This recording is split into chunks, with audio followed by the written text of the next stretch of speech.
We provide you the platform to turn your dreams into reality. Give wings to your aspirations with KR Mangalam University.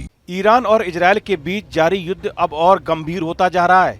Israel सरकार ने अब साफ कह दिया है कि अब सिर्फ ईरान के परमाणु कार्यक्रम को खत्म करना नहीं चाहते, बल्कि उसका बड़ा मकसद तेहरान की सरकार को गिराना यानी कि सत्ता परिवर्तन भी है। इसका मतलब है कि इजरायल अब केवल हमले नहीं कर रहा, बल्कि चाहता है कि ईरान में शासन भी बदल जाए।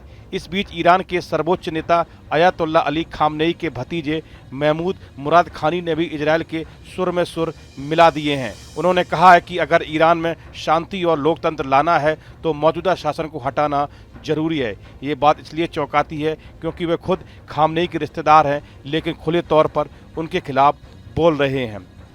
महमूद मुरादखानी फिलहाल ईरान में नहीं बल्कि निर्वासन में विदेश में रह रहे हैं। उन्होंने पहले भी ईरान के शासन की आलोचना की है और कहा कि वहां तानाशाही और धार्मिक कट्टरता के कारण जनता परेशान है। अब जब इजरायल और ईरान के बीच युद्ध चल रहा है तो उनका यह बयान और भी अहम हो गया है। महमूद मुरादखानी जैसे लोग जो खुद ईरानी शासन के अंदर रहें और अब बदलाव की मांग कर रहे हैं, इसके संकेत मिलते हैं कि ईरान के भीतर से भी सत्ता के खिलाफ आवाज़ें उठ रही हैं। हालांकि अभी शासन मजबूत है और खामनेई का दबदबा कायम है। अगर युद्ध लंबा खिंचता है और जनता और अंतर्राष्ट्रीय दबाव बढ़ता है तो ईरान में कुछ बड़ा राजनीतिक बदलाव भी हो सकता है। फ्रांस में रह रहे खामनेई के भतीजे महमूद ने कहा कि हम युद्ध के समर्थक नहीं हैं, हम चाहते हैं कि पश्चिम एशिया में शांति लौटे।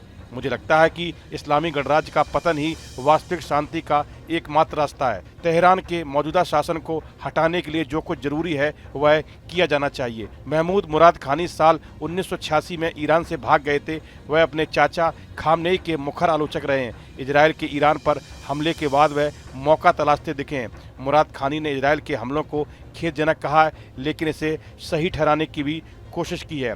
महमूद ने कहा कि तेहरान सुधरने को तैयार नहीं है तो फिर शायद हमलों को टाला नहीं जा सकता था। महमूद मुरादखानी का मानना है कि इस्लामी गणराज्य के पतन से ही वास्तविक शांति का रास्ता निकलेगा।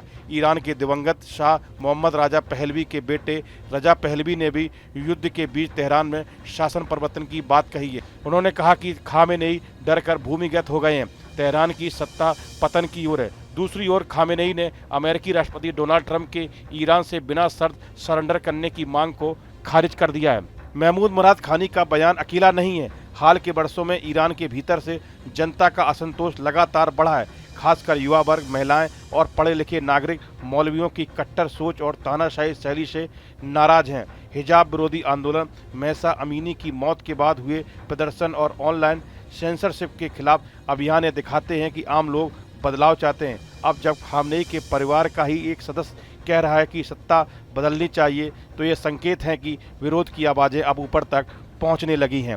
इस वीडियो में फिलहाल इतना ही। आप बने रहिए न्यूज नेशन के डिजिटल प्लेटफॉर्म के साथ। जहां भक्ति है हर शब्द में, कथाओं में छुपे हैं दिव्य रहस्य और ज्योतिष देता है जीवन को दिशा। धर्म से जुड़ी हर बातों को जानने के लिए हमारे चैनल स्तुति को सब्सक्राइब करें। चैनल पर जाने के लिए इस लिंक पर क्लिक करें।